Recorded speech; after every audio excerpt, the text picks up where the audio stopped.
everybody, and welcome back to the Simonetta Lein Show. We have two special guests today. Miriam Grunhaus, the founder of Mikah Fashion, and celebrity fashion designer Matt Sarafa. I wanted to have you two amazing designers here together with me as you both inspire me in a different way. And together we are proving that fashion can truly uplift and also sometimes heal people. Welcome, Matt, and welcome, Miriam. Thank you so much. Thank you for having me. So excited to be here. Yeah, this is actually also a new thing for me because this is the first time that I'm doing something with two people. So I'm excited to do it with you guys. Yes. Ooh, I'm ready. Yes. So Miriam, this question is for you. You have a history of wanting to transform scars into a symbol of rebirth through fashion. How do you feel about uplifting people? And can you share some personal story about that? Absolutely. I felt that I started my healing process once I saw the Japanese kintsugi pottery. As a visual learner, it hit me, wow, I can put my pieces together and heal and be more beautiful and stronger than before. So I decided to implement that in the fashion and try to uplift people. And I said, if I help one woman, I did my job. And very soon after, I received the message from a customer who bought one of my dresses through a boutique, but she wanted to relay how she felt about it. She told me that she had gone through a double mastectomy and hysterectomy. She was 27 years old. And she told me that she was feeling so broken and really she did not know how she was going to recover. And then she found this dress and she read my material, my tag, and which she reads every morning. And she told me that it really helped her heal and understand that those scars only make her who she is. So for me, it became such an obvious mission for me to help people heal through fashion. Of course, if for people that don't know, it's a Japanese art, actually, the one that you were talking about, the idea of when you have a piece of pottery that is broken, you basically, instead of just gluing it together, you glue it together with some gold, because the idea is that those broken pieces are actually what it makes it unique. And same way with us, right? Those broken pieces of us make us and make us stronger, and we shouldn't, get rid of it. We should actually put some gold like you have in your Exactly. Yes.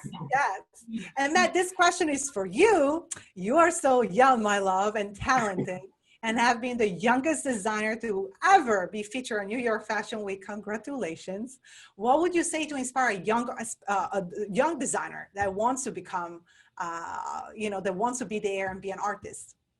Thank you so much, Simonetta. I mean, that has definitely been one of the highlights of my career so far. It had always been a dream of mine to show at any fashion week, let alone being the youngest to show at New York, LA, and Paris Fashion Week. So that was so incredibly cool for me. And one of my favorite parts of my job is getting to, talk with people and having people reach out through social media saying that they're trying to get into the fashion industry and they're young like I was when I started, and just getting to be able to guide them and just kind of let them know the ropes a little bit has been so, it's just been so amazing because I feel like I'm really giving back and I'm being the person that I wish I had when I was starting out in the business. How did you actually start? When did you know that you wanted to be a designer? Because I'm very curious, you're so young. Yes, so I'm 22 right now, but I've been designing since I was 7 years old, believe it or not. Oh. I know, and I got my start, actually, I've always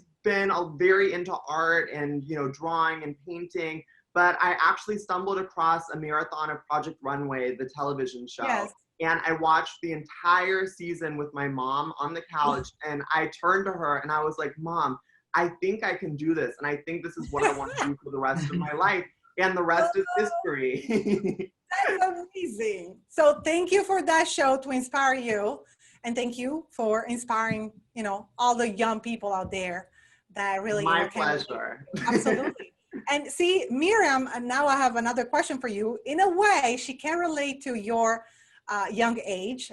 Maybe at that time, Miriam, you weren't thinking to be a designer, but you were still inspired by art. And so my question is this: we have been seeing on your Mikah Fashion Instagram account that you have this amazing story regarding you as a child being recognized by the largest museum of art in Brazil. And that actually happened recently as an adult, that, you know, you knew that what you did as a child really you know, made an impact. So can you please tell us more about this story and what happened that is so special? Absolutely. This story was really unbelievable, and it went viral in Brazil. I'm born in Rio de Janeiro, and when I was 9 years old, and this is almost 42 years ago, the Modern Museum of Rio, which is the largest modern museum of art in Brazil, caught fire and burned down to the ground. They lost everything, millions of dollars. But as a child, I was very upset because I used to go to the museum and I used to love art and create, you know, just like Matt, you know, Yes. young people already knowing that we have that in us, you know, it's a burning fire to create. And so I was very upset. I drew something and I took it to my father and I said, Papi, I would love to send this to the museum. And he said, Miriam, this is beautiful. I'm going to send this, write a letter. And I said, but the museum burned down. There's no location. And he said, that you leave it up to me. And I wrote a letter in which I wrote to which school I was attending. That's an important fact because that's how they found me 42 years later. Oh, nice. And the letter and the art was sent to the museum. I received a letter back from them that my art was going to be in a children's exposition. And 42 years later now, they recently was the anniversary of the fire. They looked through their archives and they found my original art, the letter that I wrote, and the letter, a copy of the letter that they wrote back. And through the school that I went to, they managed to track me down. And this story became news. It was in the Modern Museum of Art's website, the largest newspaper as big as the New York Times wrote about it. They found out about it. And in many other organizations and cable TV stations, the story came out. The reason this story is important to me, and I think that this is the story, the part of the story that I want your readers to get inspired by. Yes. It was my father's reaction of taking my art seriously at age 9. The drawing I thought was an art piece of art, but it was a silly drawing. And I think that in this case, you about have a similar thing because you both shared, you know, with your parents, hey, you know, this is important to me, and your parents listen. So I think that if we're talking, you know, to parents out there, listen to your children. Exactly, right? Exactly. And my father, unfortunately, he passed away last October. To me, this was a sign that he wanted to tell me, I'm watching you. I'm still loving what you're doing and I'm supporting you. And here is a little message, you know, that I still support you. It was very emotional. Of course. And I'm sure he's literally watching over you and over us right now. Thank you so much. Matt, I have another question for you. You were also on the Real Housewives of Beverly Hills, and you also are very vocal about being part of the LGBT community. How do you think that your appearance on such a big platform did and will help the cause? That was another amazing experience for me. My godmother is Kyle Richards, who's a housewife of Beverly Hills. So getting to, you know, be on that platform with my fashion and also just being unapologetically myself, that was such a cool experience and so rewarding because I had so many people reach out just saying like, oh, you know, I am gay and I live, you know, in a place where it's not really accepted and my parents don't accept me. So getting to see someone like you who kind of reminds me of myself on TV has been so inspiring and so uplifting. And that is just the most rewarding thing over anything, over making money, over honestly anything is changing people's lives. And just even like you said, even just changing one person's life makes it worth it. Definitely, definitely. Isn't it nice that the more we keep on going with our respective careers and we grow as humans, the more we realize how, you know, the external world is just a tool to get, I would say, you know, to really inspiring people. And the more you do it, the more, you know, you feel that there's really a mission behind what we're doing. And I think that artists, especially right now in the big crisis that we are in, are playing a very important role. So thank you both for, you know, really being so vocal, or really trying, you know, to inspire people with your respective missions. I have a question for both of you. So I want to know, how are you both handling the current situation and what is next for both of you? So Miriam, do you want to go first? Sure, absolutely. So one thing that I really wanted to do is create a course and write a book. And, Oh, nice. and it's all about, because when I started this path and this fashion part of the company with the kintsugi, I started interviewing women that had thrived. I wanted to know what they had in common to go from broken to thriving. And I realized that the path is really the same. So I had a plan, but it was a 5-year plan. But when COVID hit, I decided this is the time for me to do it right now, is to create this course and to write a book about the interviews and what is the path to healing.